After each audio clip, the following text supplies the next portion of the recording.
നമസ്കാരം. പ്രധാന വാർത്തകൾ.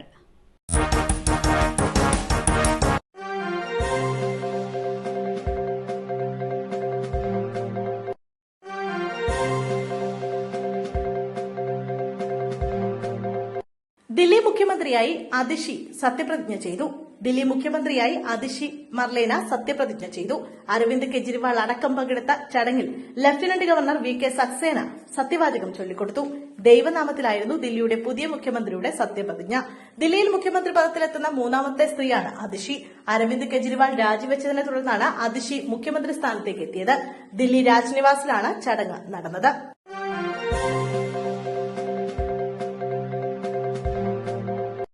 മലയാള സിനിമയുടെ അമ്മമുഖം ഇനി ഓർമ്മ. അന്ത്യാഞ്ജലി അർപ്പിച്ച് ആയിരങ്ങൾ. മലയാള സിനിമയുടെ അമ്മമുഖമായ കവിയൂർ പൊന്നമ്മയ്ക്ക് വിട നൽകി നാട്. ആലുവയിലെ വീട്ടുവളപ്പിൽ ഔദ്യോഗിക ബഹുമതികളോടെ സംസ്കാര ചടങ്ങുകൾ നടന്നു. എറണാകുളം കളമശ്ശേരി ടൌൺ ഹാളിൽ പൊതുദർശനത്തിന് വെച്ച് ഭൌതിക ശരീരത്തിൽ അന്ത്യാഞ്ജലി അർപ്പിക്കാൻ നൂറുകണക്കിന് ആളുകളാണ് എത്തിയത്. മോഹൻലാലും മമ്മൂട്ടിയും ഉൾപ്പെടെയുള്ള താരനിരയും മലയാള സിനിമാ ലോകത്തിന്റെ പ്രിയപ്പെട്ട അമ്മയ്ക്ക് ആദരമർപ്പിക്കാനെത്തി.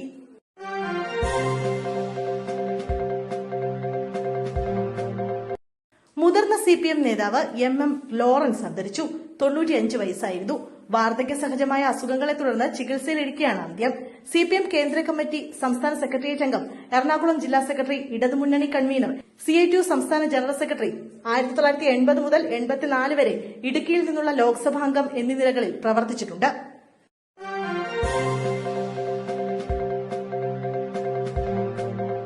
രാഹുൽ ഗാന്ധിക്കെതിരെ പോലീസ് കേസെടുത്തു.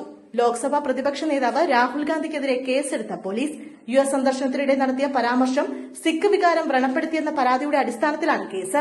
വാരണാസിയിലെ സിഗ്ര പോലീസ് സ്റ്റേഷനിൽ BJP നേതാവ് അശോക് കുമാർ നൽകിയ പരാതിയുടെ അടിസ്ഥാനത്തിലാണ് കേസ്.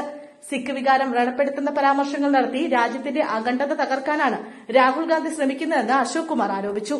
ദില്ലിയിലും രാഹുലിനെതിരെ കേസെടുത്തിട്ടുണ്ട്.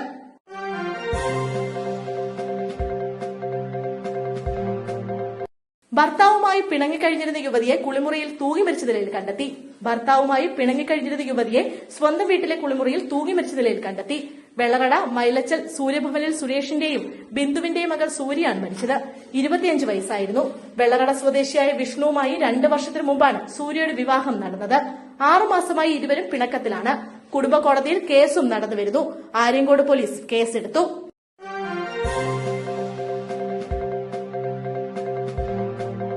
ആലപ്പുഴയിൽ നിയന്ത്രണം വിട്ട കാർ മതിലിടിച്ച് അപകടം. ഡ്രൈവർക്ക് ദാരുണാന്ത്യം. നിയന്ത്രണം വിട്ട കാർ മതിലിടിച്ച് ഡ്രൈവർ മരിച്ചു. ആലപ്പുഴ കളർകോട് കുന്നാന്തറ പുത്തൻവീട് രമേശാണ് മരിച്ചത്. 46 വയസ്സായിരുന്നു. ശനിയാഴ്ച പുലർച്ചെ മരുത്തൂർവട്ടം പോറ്റിക്കവലയ്ക്ക് കിഴക്കുവശം വെച്ചാണ് അപകടം. മൃതദേഹം ചേർത്തല KVM ആശുപത്രിയിൽ.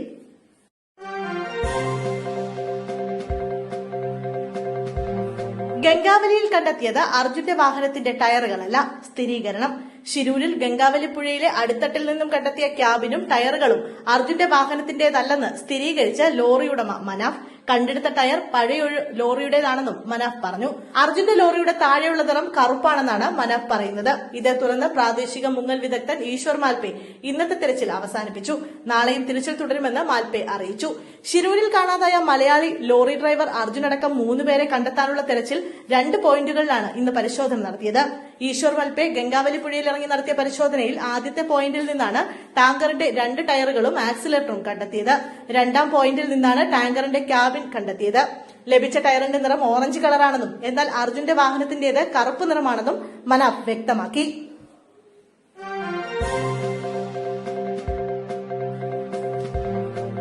റെയിൽവേ സ്റ്റേഷനിൽ പ്ലാറ്റ്ഫോമിൽ നിന്നും ട്രെയിന് മുന്നിലേക്ക് എടുത്തുചാടി മധ്യവയസ്കൻ.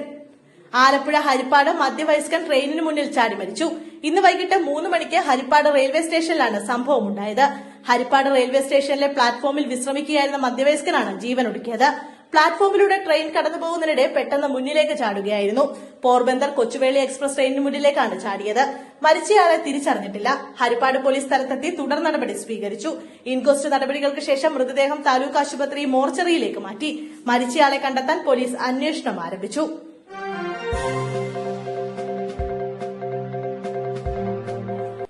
ആലപ്പുഴ ആലപ്പുഴയിൽ എംപോക്സ് സംശയം 54കാരൻ ചികിത്സയിൽ. അമ്പലപ്പുഴയിൽ എംപോക്സ് ലക്ഷണവുമായി ഗൾഫ് മലയാളിയെ ആശുപത്രിയിൽ പ്രവേശിപ്പിച്ചു.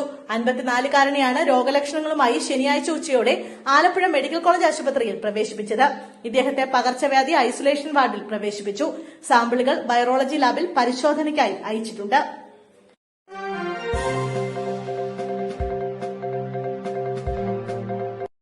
കേരള ഹൈക്കോടതി ചീഫ് ജസ്റ്റിസായി ജസ്റ്റിസ് നിതിൻ ജംദാർ. ജസ്റ്റിസ് നിതിൻ ജംദാറിനെ കേരള ഹൈക്കോടതി ചീഫ് ജസ്റ്റിസായി നിയമിച്ച് കേന്ദ്ര സർക്കാർ വിജ്ഞാപനമിറക്കി. മണിപ്പൂർ സ്വദേശിയായ ജസ്റ്റിസ് നിതിൻ ജംദാർ നിലവിലെ ബോംബെ ഹൈക്കോടതി ജഡ്ജിയാണ്. ചീഫ് ജസ്റ്റിസ് കഴിഞ്ഞാൽ ബോംബെ ഹൈക്കോടതിയിലെ ഏറ്റവും മുതിർന്ന ജഡ്ജിയാണ് നിതിൻ ജംദാർ. 2012 ജനുവരി 23-നാണ് അദ്ദേഹം ബോംബെ ഹൈക്കോടതി ജഡ്ജിയായി നിയമിതനായത്. ബോംബെ ഹൈക്കോടതിയുടെ തന്നെ ആക്ടിംഗ് ചീഫ് ജസ്റ്റിസായും അദ്ദേഹം സേവനം അനുഷ്ഠിച്ചിട്ടുണ്ട്. ജസ്റ്റിസ് നിതിൻ ജംദാർ വൈകാതെ തന്നെ കേരള ഹൈക്കോടതി ചീഫ് ജസ്റ്റിസായി സത്യപ്രതിജ്ഞ ചെയ്ത് അധികാരമേൽക്കുമെന്നാണ് റിപ്പോർട്ട്.